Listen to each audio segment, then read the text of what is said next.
Than 25 years. Just a few moments ago, I hosted a very special call with two friends, Prime Minister Benjamin Netanyahu of Israel and Crown Prince Mohammed bin Zayed of the United Arab Emirates, where they agreed to finalize a historical peace agreement. Everybody said this would be impossible. And as you know, Mohammed is one of the great leaders of the Middle East. After 49 years, Israel and the United Arab Emirates will fully normalize their diplomatic relations.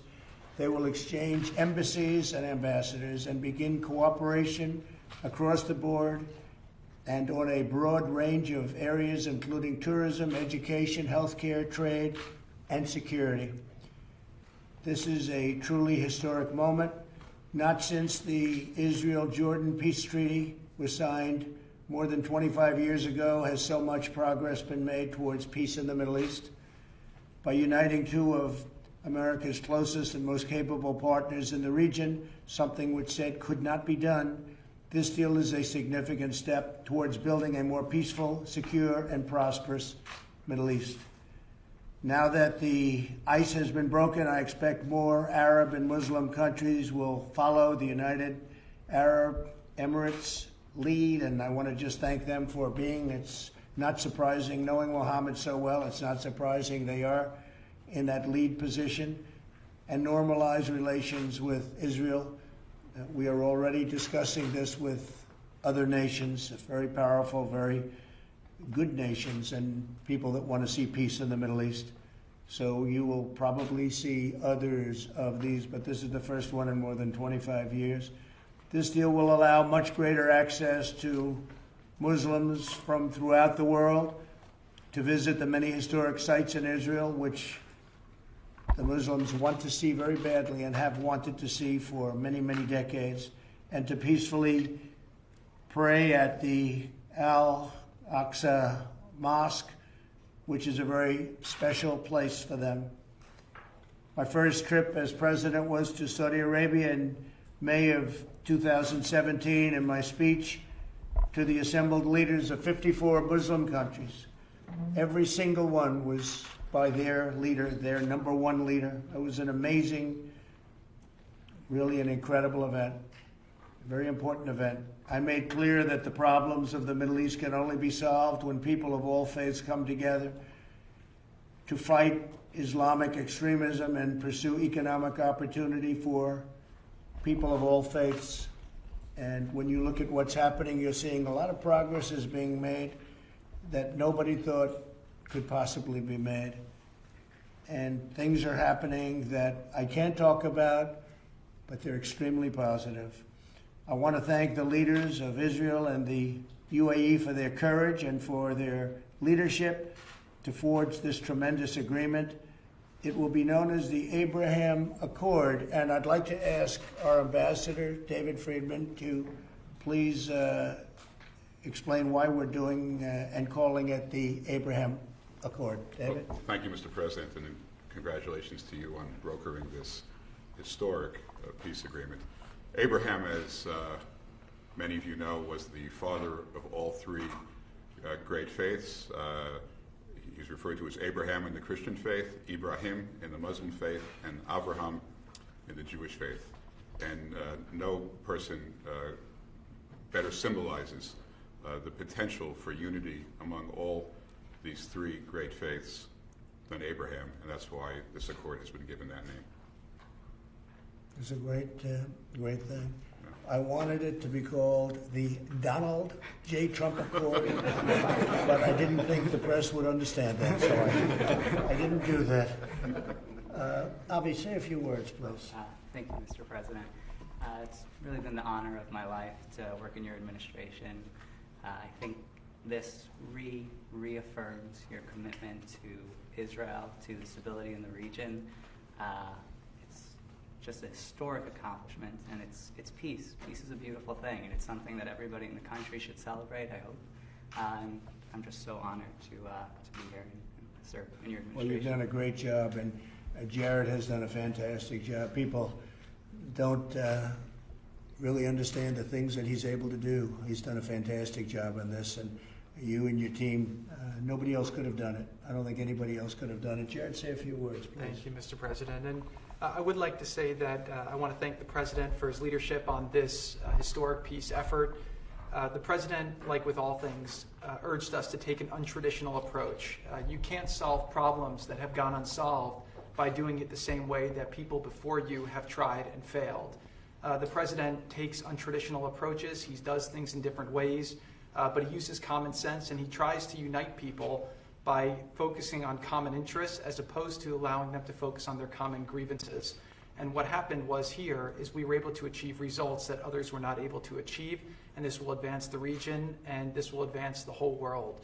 I would like to say to the people of the region, Muslims, Jews, Christians, that this does give hope, that the problems of the past do not condemn you to a future with conflict. There is a lot of hope and a lot of potential, and this will benefit you, and this will also benefit people here in America, because in America we used to have a big dependency on the Middle East for gas and for oil. Thanks to your leadership, America is now energy independent. We no longer have that, but a lot of American soldiers have fought for securing our allies in that region and making more peace there. Lessons our need as a country to have as many soldiers in that region, and lessons our need to have as many conflicts in that region. And obviously radical extremism, which we see as a cancer that has infected so many areas in the world. A lot of the extremists have used these conflicts to recruit people and to say that the mosque is under attack and that Muslims don't have access to the mosque. And now this will enable people to take flights from Dubai and Abu Dhabi directly to Tel Aviv. Muslims will be welcome in Israel, and this will create better interfaith exchange. So this is a tremendous step forward for peace in the world, for America, for Israel, for Abu Dhabi, and all would not have been possible without your leadership. So I just want to thank you. Very much. Thank you, Jared. What a great job.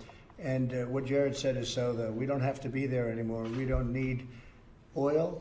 We don't need anything there except friendship. We have some great friends. These are two countries that have been great friends, and we've been great friends to them.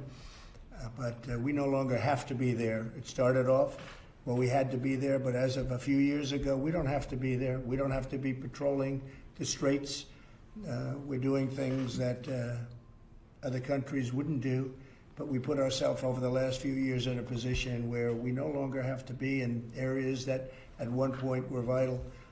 And that's a big statement, but we are there for our friends, and we always will be there for our friends. Robert, would you say a few words, please? Mr. President, thank you. The point I want to make, Mr. President, you inherited a Middle East that was a mess when you came to office, and this is one more historic step in bringing peace to the Middle East. First of all, there was a caliphate that was raging, an ISIS caliphate, and that physical caliphate was destroyed, and you brought justice to al-Baghdadi. You reassured our friends in Israel who had suffered at the end of the last administration with the UN resolution. You moved the capital to Jerusalem. You recognized the Golan Heights. In the broader region, you had a very difficult situation in Afghanistan where we were American soldiers were coming home injured, wounded, sadly in some cases dead. You've got a peace agreement now with the Taliban, and we're going to have less than half the number of troops in Afghanistan that were there when you started your term of office.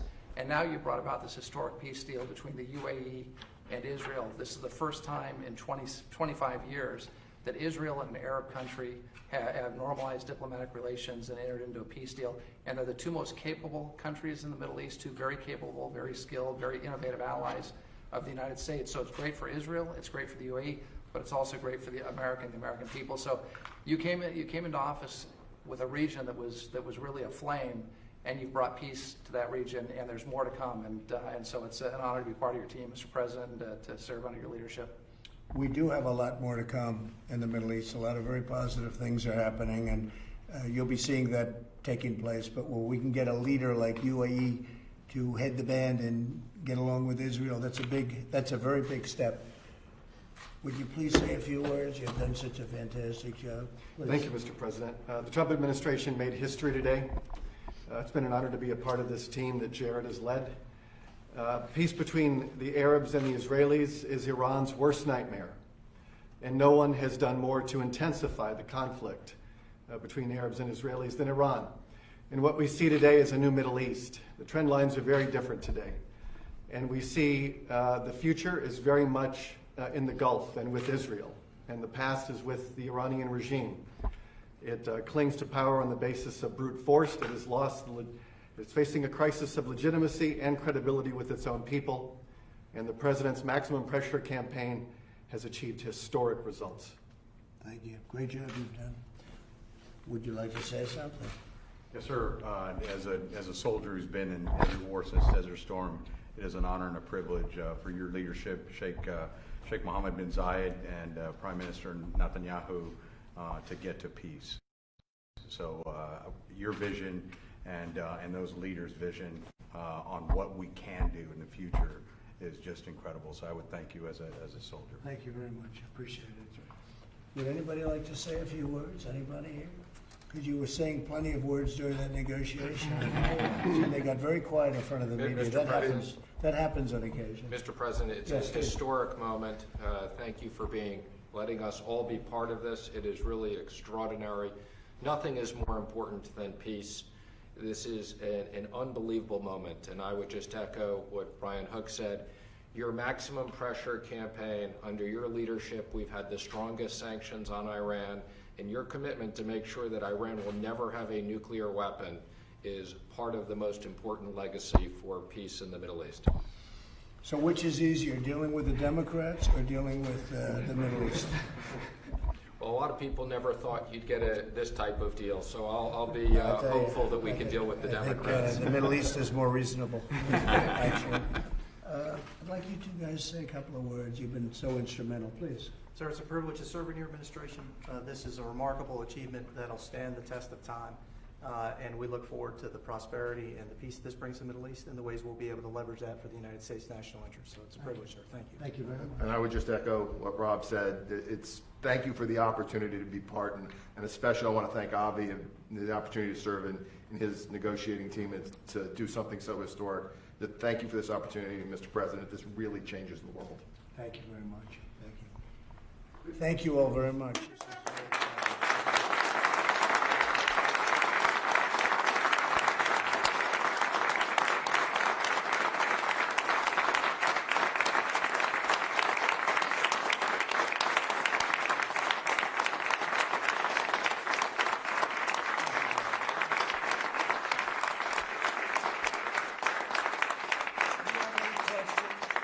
Questions on this report? Steve, go ahead. Well, could you just describe the tenor of the conversation you had with the two other leaders? Was there any hesitation on their part to reaching this deal?